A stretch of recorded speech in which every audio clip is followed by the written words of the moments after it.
बोलिए पंच परमेष्ठी भगवान की जय। द्वादशांगमयी जिनवाणी मातेश्वरी की।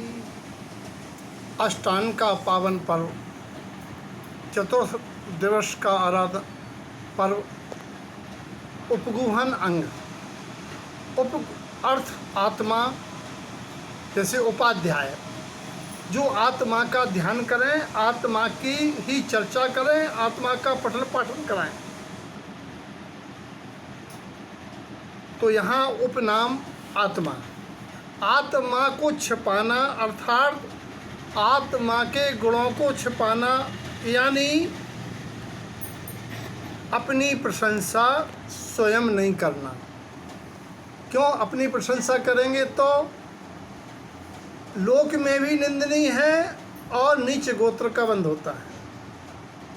आत्म प्रशंसा नहीं करना, दूसरे की निंदा नहीं करना, एवं अपनी दुर्गुणों की निंदा करना, दूसरों के गुणों के ग्राहक होना, उनके गुणों की प्रशंसा करना, ये है उपगुहन अंग। इसी का दूसरा नाम है उपबृहण, आत्मा के गुणों में वृद्धि करना, यानी गुण ग्राह्यता से पूज्य के समान अपने गुणों को पर्याय में प्रगटाने का अंग उपगुहन। लोक व्यवहार में भी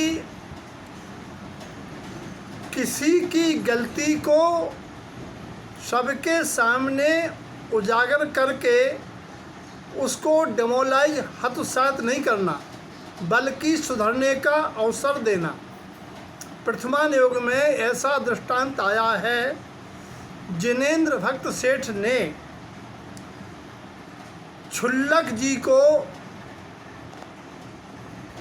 जानबूझ करके, पता लग गया ये चोर है, फिर भी सिपाहियों से यही कहा नहीं ये चोर नहीं है, क्योंकि उन्होंने सोचा ये तो कर्म के उदय जनित इसकी पर्याय है, अगर इसको हम चोर साबित कर, चोर कह के बंद करा देंगे, इसको सुधरने का मौका नहीं मिलेगा।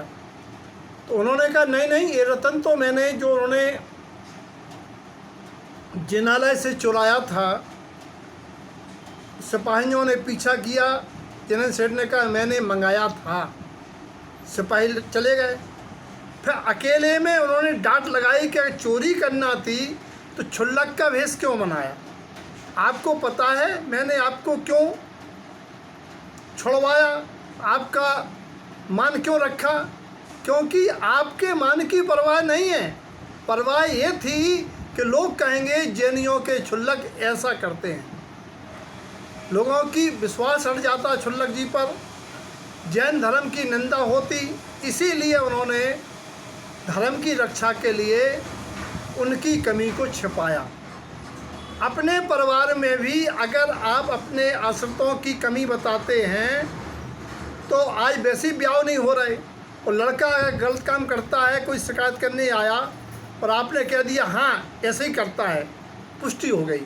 आपने कहा नहीं आपको गलतफहमी हुई है, मेरा लड़का ऐसा नहीं कर सकता, तो लड़का एक बार सोचने को मजबूर होगा कि पिताजी ने मुझे क्यों, इनसे झूठ क्यों बोला, पिताजी को पता था फिर भी झूठ क्यों बोला। पिताजी का विश्वास मुझे कायम रखना चाहिए, अब मुझे ये दुर्गुण छोड़ देना चाहिए। अगर हम सुधरने का मौका देना चाहते हैं तो हमें उपगुहन अंग का पालन करना पड़ेगा, और स्वयं आत्म उन्नति के लिए उपगुहन अंग सम्यक दृष्टि का अंग है।